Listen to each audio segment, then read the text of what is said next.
Кудайдын чакырыгы 27 апрель.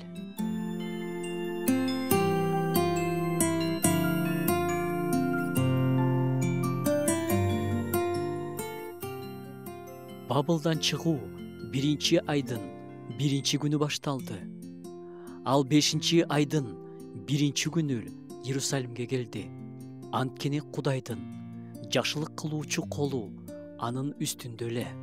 Эзра өзүнүн жүрөгүн Теңирдин мыйзамын изилдөөгө, аны аткарууга, Ысрайыл элине мыйзамды жана чындыкты үйрөтүүгө бурган эле.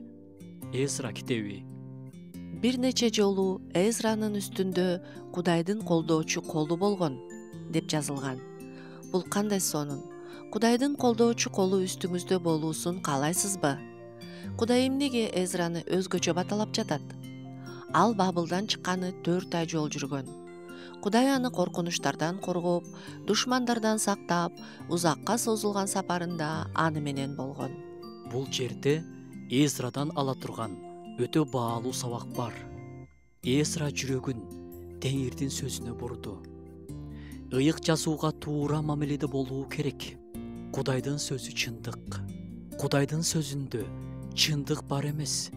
Кудайдын сөзү өзү чындык. Библия Кудайдын сөзү.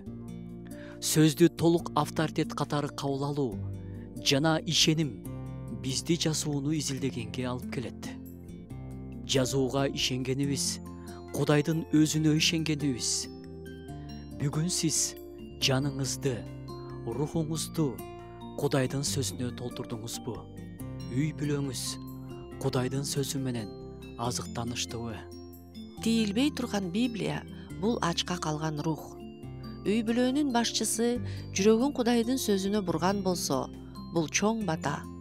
Кудайдын сөзүнө жүрөгүн буруу, бул аны окуу, сыйынуу менен окуу, жай жана толук көңүл буруп окуу.